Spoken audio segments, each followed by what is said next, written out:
Hey everyone, this is Ryan B with Practical Forex Trading.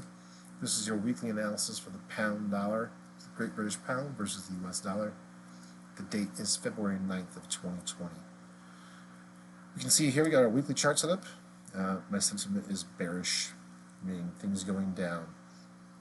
We saw a big bearish candle stick occur on last week's pound chart, and price really finally getting rejected from price level has been testing for a while. So let's go ahead and zoom in on that. And we see this is our really big bearish candle. Price being rejected from, this is our big kind of like ultimate high resistance at 35.80 mark. But then this 32 mark, we see price after a big bullish candle last week, and it really had me fooled. I was really convinced price was about to pop through there. Then sure enough, price goes down. So I'm definitely bearish. Let's go ahead and get some pivot points in place to see about where price might head to this week. So 29.84, we see the pivot right below this 130 mark. And all that tells me is that if price were to yawn back to the 29.84 mark, it'd really just be some natural, like kind of weekly consolidation, right? Price moving sideways. Now, you have to be careful because when we think about that, it's close to 100 pips on this. But the pound dollar is like that. It'll definitely do some really big moves. Okay, S1 at 27.82. We could see this price just immediately tank down another 100 pips or so. We see 27.82 occur there. We've got S2 at 26.67. There. Sorry, 26.79. But we're about the same spot. So we can see this range here between those two. Price seems to get stuck there a lot, right? We've seen multiple times over the last few years where price will go into this kind of like void and then bounce around and pop out. So even though we could see some descending there, we might get a little bit of a stall at that mark. Then we've got support at 23.73. If price were to really break through, that's going to be down here. Oops. Now we've got R1 at 30.88. So if we go ahead and adjust this 35 line, let's go ahead and do that. 30.88. We've got R1 right there. So even a quick slap back would be pretty, any kind of kickback in the market would be pretty stunted before the downtrend resumed.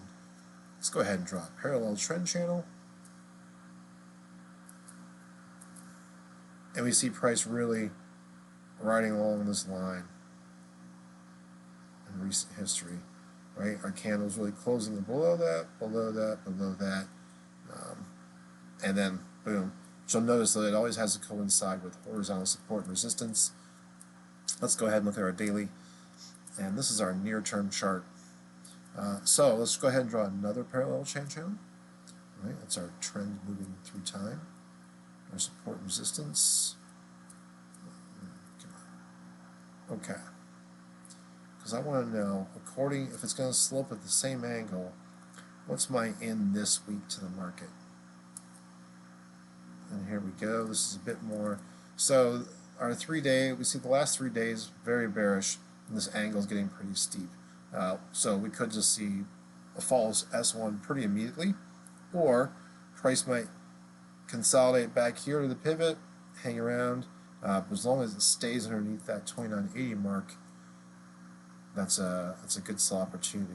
If we look at our 4-hour, we see price moving away from that, breaking out of this bearish triangle. So let's see how likely it is for a pullback to the pivot point.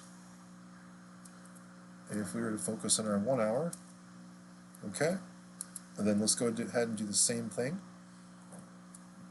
Draw another parallel trend channel. We're going to make this one a different color. and consider our short term. There we go. So what you can see is price honors these trend lines over time.